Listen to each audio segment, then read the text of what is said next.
বুদ্ধম শরণম গচ্ছামি, ধর্মম শরণম গচ্ছামি। নমস্কার বন্ধুরা, এই পর্বে আমরা জেনে নেব 2024 সালে বুদ্ধ পূর্ণিমা কবে পূর্ণাঙ্গ সময়সূচি। এর পাশাপাশি আমরা জানব বুদ্ধ পূর্ণিমার মাহাত্ম্য কথা এবং আমরা জানব বুদ্ধ পূর্ণিমার দিন এই কয়েকটি কাজের মাধ্যমেই করতে পারেন লক্ষ্মী লাভ। বৈশাখ মাসের পূর্ণিমায় এই দিনেই জন্মগ্রহণ করেছিলেন গৌতম বুদ্ধ। পরবর্তীকালে এই দিনেই তিনি বোধিপ্রাপ্ত হন। এই কারণেই এই দিন বুদ্ধ পূর্ণিমা নামে পরিচিত। গোটা বিশ্ব জুড়ে পালিত হয় বুদ্ধ পূর্ণিমা। এই দিনটি বুদ্ধ জয়ন্তী বলেও বলা হয়ে থাকে। ধর্মীয় বিশ্বাস অনুসারে এই দিনই জন্মগ্রহণ করেছিলেন বুদ্ধদেব।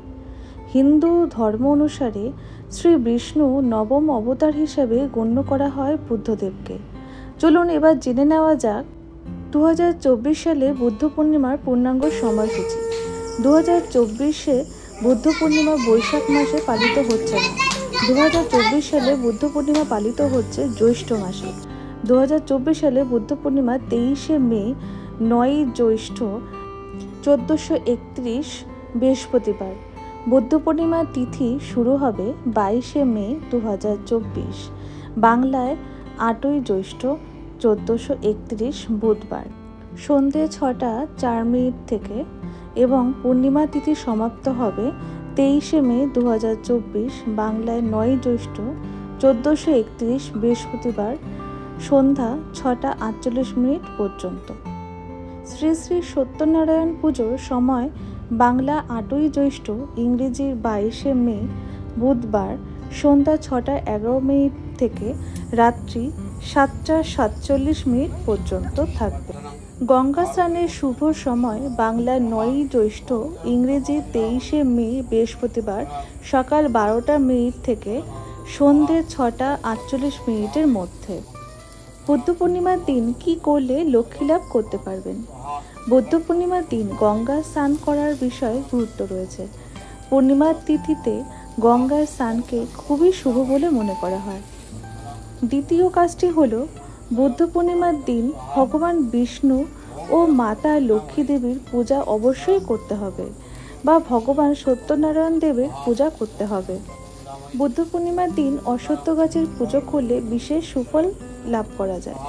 অশ্বত্থ গাছের গোড়ায় জলদান করা এবং ধূপধুনো দিয়ে পূজা করাকে বিশেষ শুভ বলে মনে করা হয়। বুদ্ধ পূর্ণিমার দিন ভগবান শিবের পূজা করার মহিমা অনেক।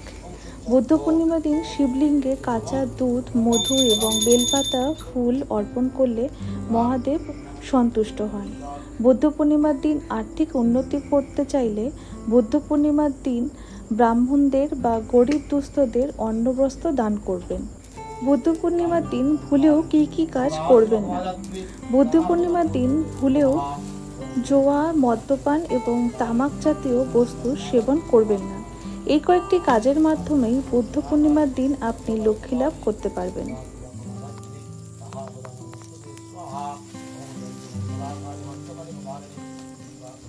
এই পূর্ণিমার তিথিতে যদি আপনি উপবাস করেন তাহলে এই দিন খুব ভোরে ঘুম থেকে উঠে স্নান করা উচিত। এরপর সত্যনারায়ণের ছবি বা মূর্তির সামনে ঘট বা কলস রেখে শুভ সময় দেখে পুরোহিতকে দিয়ে পুজো করান। নিজেও সত্যনারায়ণের পুজো পাঠ করতে পারেন। মনে রাখবেন, পুজো করার সময় যেন আপনার মুখ যেন পূর্ব বা উত্তর দিকে থাকে। সন্ধ্যার সময় ভগবান সত্যনারায়ণের ব্রতপাঠ করুন। সত্যনারায়ণকে চরণামৃত, পান, তিল, সিঁদুর, ফল, ফুল, সুপারি, দুর্বা ইত্যাদি অর্পণ করুন। পূজা শেষে সিন্নি বা প্রসাদ বিলি করুন। এই পূর্ণিমা তিথিতে কি কাজ করা অত্যন্ত জরুরি?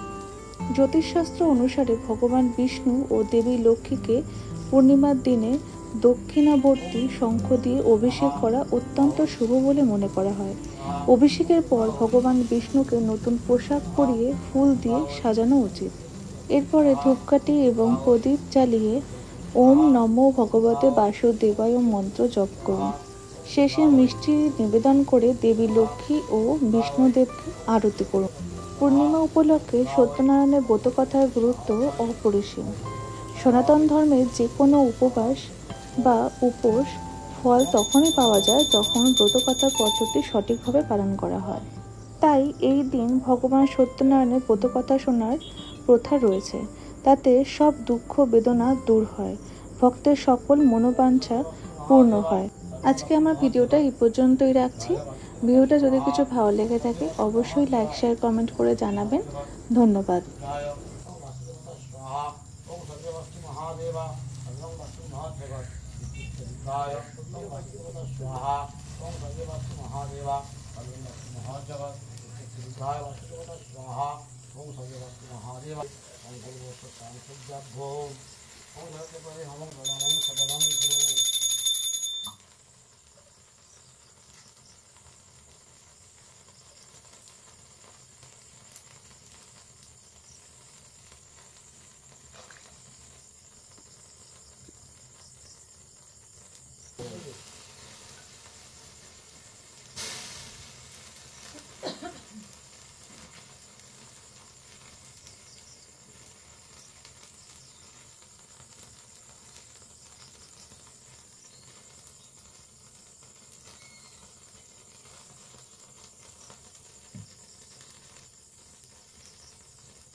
আসনটা ধরতে হবে, সাঁড়া ধরতে হবে। আমার আসনটা ধরো।